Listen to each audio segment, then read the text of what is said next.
What's up, everybody? Welcome to Under the Arch Sports. I'm Eric Hobbs. And I'm David Woldingen.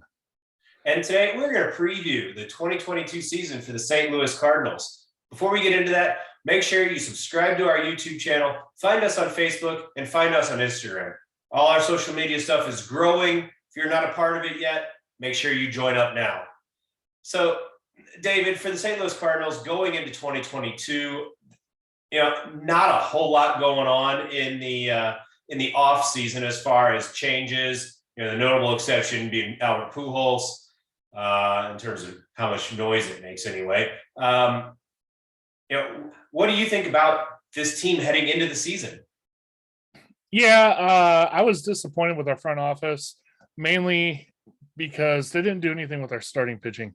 And I was worried about depth with our starting rotation, mainly because they've been plagued with injuries over the last couple of years, and this year is no different. Jack Flaherty out. He's officially on the 10-day IL, but he's probably not expected back until what? End of May? He said he was hopeful that he'd be ready to go early May. That's not an official team statement. That's just when he was asked. So, and don't forget, I don't know. Frankly, I wouldn't expect to see him pitching for the Cardinals till mid-May, and then maybe we'll be a little bit fortunate and it's before then. But don't forget, he was shut down. He was shut down before he could get his arm warmed up anyway, so he would have to go through rehab. Yeah. So I'm with you. He wouldn't be probably until mid or end May. Then you have Alex Reyes, who is out. He's on a 60-day IL, and he probably won't be ready until mid-June, most likely, because he even has further to go on his rehab to get his arm ready. That's if he's even ready when he's ready to come off the IL. They could put him on there for another 60-day stint, possibly, depending on the situation. You touched on it. Once these guys are healthy, they haven't had any spring training. They haven't had much for off-season prep, at least not with the club. So they're going to be way behind in terms of having their arms ready to go for a season. This starting rotation is, they're hanging on by a thread, and the season hasn't even started. You look at who the Cardinals are going to be throwing out there. Adam Wainwright, you feel relatively confident in what you're going to get out of him. You feel relatively confident in what you're going to get out of Miles Mikolas. Just it's not as good as Wainwright. I think you're hoping for Mikolas to be about 500. And then you're looking at Dakota Hudson, who, coming off Tommy John, showed signs of being great, but also showed signs of not being able to find the strike zone. And then you're looking at really the most notable acquisition that the Cardinals did make in this offseason, left-hander Steven Matz. And those are your four guys. There's no depth. Right now, it's kind of a crapshoot to see what the Cardinals are going to do for that fifth spot until Flaherty is back, between Drew Verhagen or Jake Woodford, or Ollie Marmol even talked about having an opener. Someone, let's see, how'd they phrase it? A young guy with plus velocity, I think is how they described it. Jordan Hicks comes to mind. First couple of innings. What was that? Jordan Hicks comes to mind when you say that. Yeah, it almost seemed like Marmol was thinking of Hicks as he said that. So you may see every fifth start, Jordan Hicks goes 1 or 2 innings, and then maybe he does that every fifth day and gets one relief appearance in between, but otherwise stays fairly rested. I don't know.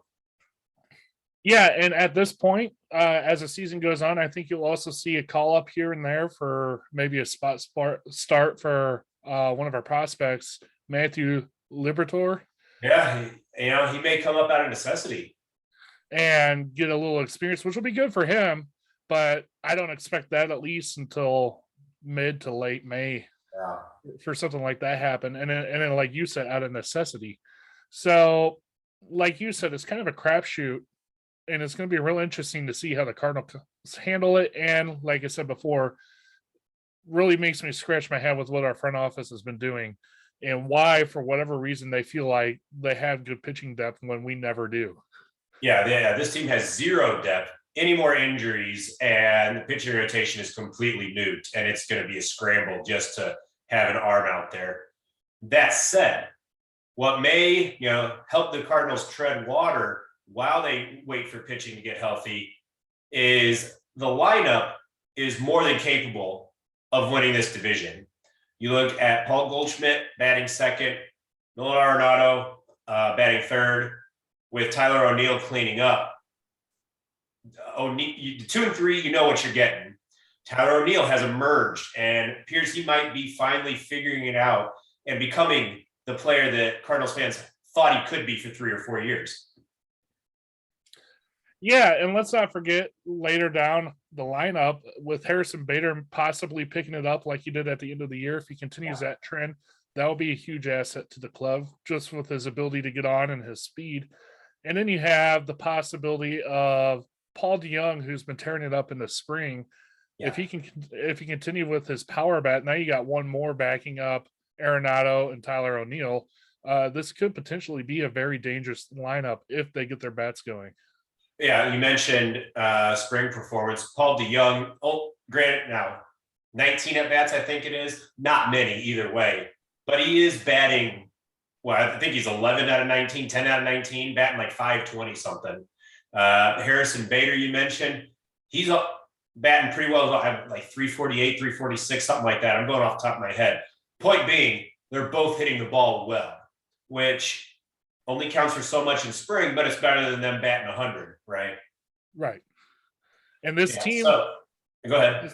I was going to say, and this team offensively is going to go as Goldschmidt and Arenado go, obviously. Goldschmidt at the end of the season was like extremely hot, and he seemed to have picked up right where he left off the spring training. So hopefully that continues into the regular season. Yeah. So you mentioned the guys that the Cardinals are expecting and relying on to be productive. Give me one X factor that you've got in your mind where if this guy does really well, the Cardinals are going to be right there for the division, and if they don't, they're going to be scraping and clawing for 500 or the last playoff spot. Well, and I sort of mentioned it with his spring training numbers, but Paul DeYoung, if he can get that bat going and cut down his strikeouts and just show some power and get on base, that's just one more asset you have on offense behind O'Neill, Goldschmidt, and Arenado that just continues to put pressure on the opposing team's rotation. If he continues what he's doing in spring training, and he plays like the Cardinals had expected him to play the last couple of years. I know he's not been great. He's also been fighting injuries and stuff. It could be huge for this lineup. Yeah, cutting down on strikeouts, I think, would be the key for him. But for me, I'm going back to the starting rotation, and I'm looking at Dakota Hudson. Coming off Tommy John, it's there. I think the key for him is having control, not walking guys. That was an issue when we first saw him in the big leagues before he went down with Tommy John. If he can keep his walk ratio down, I think there's a chance for him to be a 15-game winner and really provide that depth that the starting rotation really doesn't have. Right now, you have Wainwright and then guys that you hope are okay. So Dakota Hudson fulfilling his potential would make a massive difference for me as far as seeing starting rotation. David, now it's time for some predictions. Like I said, the starting lineup offensively, they are more than capable of producing enough runs to win 95 games. That said, I think the team's going to be held back by the starting rotation. I think injuries and just lack of depth and lack of talent, honestly. I think that's going to hold this team back. I think Cardinals are going to lose a lot of 7-6 type games. And, I think they're going to win 85, 87 games right in there. A few games worse than last season. And they'll be right on the edge of playoff contention. I think they'll get the last playoff spot or be right there for it. Yeah, for me, I think the Cardinals are going to be kind of right where they were last year, maybe a game or two less. I believe they finished the season with 90 wins last year. 90 and 72 last season. Yes. I'm personally, and I said it a couple of times to you beforehand, I'm predicting 89 win season. I believe it's enough to get them into the wild card spot, one of the wild card spots. I guess 6 teams get in now. It's going to take some time to get used to, but I don't think they're going to pass Milwaukee. Milwaukee has a killer rotation. Nope. So I think they're going to have a good handle on second place in the division, and I think they'll get to 89 wins and make it to the wild card, though. From there, in the playoffs, it all comes down to pitching. Yep. So I don't think the Cardinals have enough. I don't think the front office did enough to go anywhere in the playoffs.